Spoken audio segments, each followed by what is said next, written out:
What's up? How y'all doing? It's Jared. It's a Signature Series Microtech Combat Troodon with a hellhound blade and a turquoise handle. I freaking love how unmatching this knife is, right? It just doesn't make a whole lot of sense. You've got this crazy busy blade, right? It's like a clip point, kind of Persian clip point with a flat edge, with a straight edge conto and multiple grind angles, and it's just busy with little holes drilled into it and a fuller and spine work. And what else can you do to this blade, right? It's just tactical, you know what I mean? It's just modern crazy CNC impressiveness, right? It's just nuts.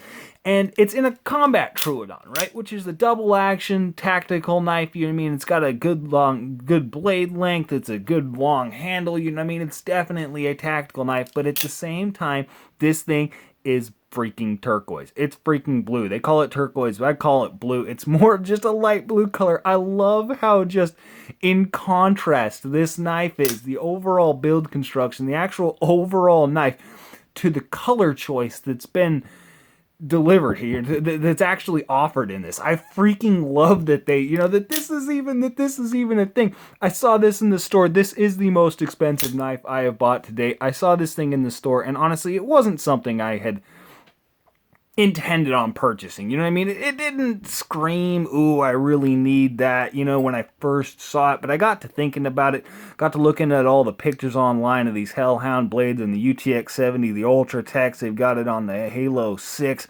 It's just an excellent blade shape. I kind of really fell in love with it just from the photos, and I knew this thing was in there. I had to go pick it up. You know what I mean? I did trade some things for this. I had to go pick it up. And you can see I have actually carried it here. You can see the wear markings, how it's kind of wearing through that paint, right? It's actually wearing, well, if I can find a good spot here. Where's a good spot? Right there. It's wearing through the paint and into that actual aluminum scale there. And then here, that's just where my pen beats into it, as well as the button here has got a little bit of wear. The top is starting to wear off. So the Cerakote itself isn't, whatever this paint is, definitely isn't as durable as that hard anodized black coating like on this Halo 6 here. Because this Halo 6 has actually been through just as much, but you can see it just doesn't, there's a little bit of markings on it here, there's a little bit of markings on it there, but it's just not quite the same. And so this kind of PVD coating, whatever it is on here, does wear, but I like that, because if you're familiar with what they've been doing with a lot of the Microtech models recently, they actually have the worn models, right, where they sanded it down and they scratched it up and they beat on it so that you don't have to worry about doing that. I think that's pointless, right? I don't understand the logic of that. Buying a knife that's already beat up so that you can beat it up and not feel bad about it. Why don't you just buy a knife that looks good and then beat it up and you have the same effect, right? Because if you are, I don't know, if you're going to spend the money, just spend the money, then beat it up, right? Beat it up yourself because you're spending the same amount of money. So regardless of the fact that whether or not it's beat up from the factory or not, you're still going to be doing the same amount of damage to the overall finish of the knife itself, right? So just freaking buy a new one and then do the same thing. That's my intention with this one. I am going to just let this thing get all dinged and dented up. I want to know what it's going to look like, and just, again, with this happy blue bright color, right? And then you've got this hellhound blade here. This is a DLC. It's a dual finish hellhound blade, right? Or dual finish on the blade here. You can see that it's actually got a DLC finish on the flats and a satin, or a DLC finish on the grinds, excuse me, and then a satin on the actual flat of the blade there. This thing is freaking crazy. It's got holes in it. It's got a fuller spine work. It's just crazy. It's all over the board. But I actually did wash this thing down with some Windex previous to turning on the camera here, right? Because I wanted to show you, I think it's kind of cool, the variation in color that you get out of this DLC. Because I'm just going to take a little bit of oil, well, maybe a little bit more. I'll put it on there, right? Because I got a paper towel sitting here, so I don't got to worry about access. And actually spread that oil around the DLC. This is one of my favorite things about a properly thin DLC. Because you can get that DLC finish on a lot of blades, but it's too thick. It's going to remain black. You can't actually see the finish of the steel underneath it. That's one of the benefits to a good DLC finish, is it's so thin. The actual coating and material on the blade itself is so thin that you can see the finish underneath it. You can still see all the little etching and all the little marks from the actual stone wash that's underneath this finish. See that? I freaking love the way that it looks. And you see the difference in contrast now? That oil, just a little bit of oil, really brings out the actual black on this knife. It really brings out that finish. And so, you know, you can have it gray or you can have it this darker tone here, just depending on whether or not you want to oil it. I don't suggest you actually oil your OTS, you know what I mean? OTF knives, automatic knives, things like that generally do tend to be more reliable if run dry. They hit harder and it's got more of a kick if it's lubricated, but at the same time it collects gunk. If you're going to have this thing in your pocket riding around, having lubricant in there, it just collects gunk and it can lead to a lot of issues. So I actually do prefer to run my knives, run my OTS, things like that dry, my automatic knives dry. It's the same thing with bearings on knives. Everything else I put oil in bearings, but I freaking love this thing. If you notice here, this is actually very similar to the Marfione Tactical, or the Marfione Custom, excuse me, the Marfione Custom logo here, except it's got an S. So you've got the Signature Series Microtech, you know, Marfione Signature Series, and it's just has that S actually behind the dagger logo there. That's the only actual marking on the knife itself besides the pocket clip here, and then it's just the date, 2019. There's no information as far as blade steel.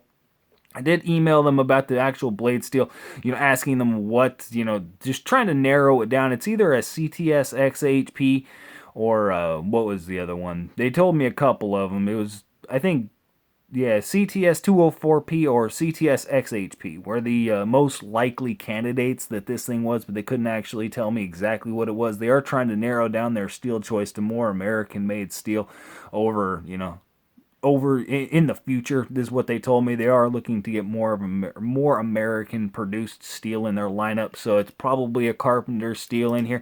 Either way, it has held an edge. It did come screamingly sharp out of the box, but you can see that the angle it sharpened at there, this thing is sharpened at like 45 degrees on the main cutting edge here, and then the forward section here is even more. It's like 47 to 50 degrees inclusive actually on this forward section, the cutting edge. And so it's not the best slicer, but it definitely does do the job as far as penetrating or hacking. I mean, this is a tactical knife, and in that it's going to excel. I do like the actual variations in the grinds here, because that's purposeful as well as just the aesthetic. It gives the cool look to this blade, but you've actually got a reinforced tip here. Because you've got that different angle change in the grind here, it's more robust. There's more steel actually that's brought out here towards the tip, because if you'd have continued this angle here and had as much, you know, just as much angle, you know what I mean, as much breadth on this forward cutting edge as you do here, you'd lose a little bit of the rigidity and just the strength and overall penetration on this thing. It's like Persian. It's like a Persian clip point Tonto modified thing. You know what I mean? It's just freaking nuts. I really like this. They're throwing this blade shape on a whole bunch of stuff. The actual Halo 6, I've got one of these. I do need to review this thing in the future. And you see this here? It didn't deploy. I've been having some problems with it. I didn't push that button to actually lock it down. Let's see if it'll do it again. Did it again. You see that? So I've been having some problems with this Halo 6. It's going to be going back to Microtech. This one here is not. This thing is freaking fantastic. I'll give you a size comparison up next to an Ultratech. And you can definitely see the similarity, the family similarity, and just the placement of the jimping, where all of the jimping lies. You know what I mean? The actual overall shape of the handle itself, it is just very Microtech. But the feeling on deployment, right? This thing has a stronger spring. I can actually feel it. It takes more thumb pressure to deploy the combat Troodon here than it does this Ultratech, right? The Ultratech is easier. However, the Ultratech actually feels like it has more of an impact. It feels like it has more of a kick on actual deployment, and it took me a while to figure out why that is. But the reason that I've come up with is you can see the amount of travel this Ultratech has. Just a tiny little bit of travel, right? So when that blade shoots out, it comes out and actually makes contact with the aluminum. It overcomes that little tiny bit of spring tension there and hits the aluminum frame. It actually is making contact with the front of the aluminum frame. And I can feel that when I deploy this knife. When I actually push that button, I can feel that blade come out and hit, right? I can feel the same thing with this, except it doesn't actually hit the frame. You can see the amount of travel that this thing has.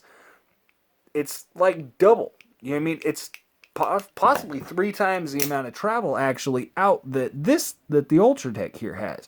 And it's not necessarily a negative, but it does affect the feeling of actually deploying this knife, because I can feel it come all the way out, hit, and then retract back in. I can actually feel that. I don't know if you can see it coming across on camera there, but if this was like a slow motion camera, you give me 2,000 frames per second, and you would actually see this knife come out and then pop back in, and it just really does give a more cushioned deployment, even though it is harder to actuate because the spring tension in there is just more powerful. You know what I mean? It's just a stronger spring in general, but I think it's just a larger spring, not necessarily stronger overall, just a larger spring, which generally makes it stronger. It just feels interesting, right? So this thing's got its own feel. It's just crazy, right? Microtech Combat Troodon, I'm definitely a fan of this one. It's freaking blue. They call it turquoise. Again, I don't think that's turquoise. I'm calling it blue. Ridiculousness. That's it. Y'all have a good one.